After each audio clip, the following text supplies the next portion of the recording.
Le pandémonium est un néologisme inventé par le poète anglais John Milton au XVIIe siècle.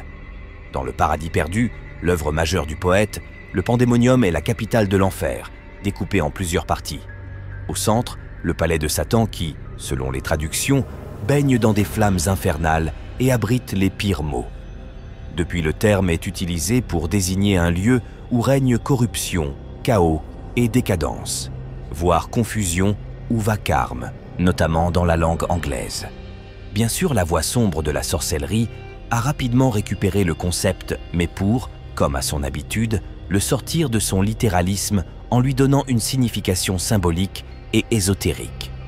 Pour certaines sorcières, donc, le pandémonium est un espace intérieur qui a une existence bien réelle dans le monde astral. Le pandémonium existe peut-être en chaque être humain, mais la clé n'en est donnée qu'aux sorcières qui ont fait alliance avec les gardiens. L'accès au pandémonium n'est pourtant pas aisé. C'est une descente au cœur de nous-mêmes où résident nos peurs, nos conditionnements, notre refoulé.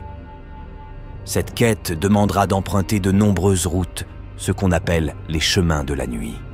Sur les routes se trouvent de nombreux dangers, tous les traumas, toutes les faiblesses, toutes les frustrations, les trahisons et toutes les blessures qu'on aurait voulu oublier et qui viendront nous poignarder et nous labourer la conscience de leurs griffes empoisonnées.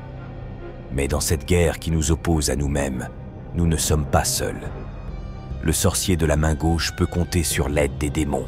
Il peut faire appel à la puissance de Lucifer pour le soutenir, hurler le nom de la déesse sombre quand il se trouve au fond de l'abysse. Car la sorcière ne se complaît pas dans les affres de l'agonie intérieure, elle sait que c'est un passage obligé pour briser les chaînes intérieures qui la bloquent, mais elle ne voit aucune valeur obligatoire ou rédemptrice à la souffrance psychique ou physique. Non, le but de ce travail d'introspection profond est l'intégration de ce qui nous blesse pour mieux le dépasser, pour mieux s'en faire une force. La quête, c'est ici d'atteindre le cœur du palais d'obsidienne, le cœur du pandémonium, et de s'asseoir sur le trône de l'empereur. Après la prise de conscience de ceux qui bloquent, on finit par réclamer sa propre puissance intérieure, on finit par affirmer sa volonté libre, son indépendance totale, on devient Lucifer. Ce faisant, on accède à la gnose, à la connaissance intuitive de la réalité cachée de l'univers. Pas la peine de se baser sur les dites révélations pour créer une secte ou une nouvelle religion pour autant. Celui qui se plonge dans les flammes noires du pandémonium devient prophète. Mais prophète de sa religion personnelle, prophète de son paradigme propre. L'histoire est pleine de gens qui ont intoxiqué des régions entières avec des narrations et des concepts qui n'auraient jamais dû quitter leur cerveau embrumé.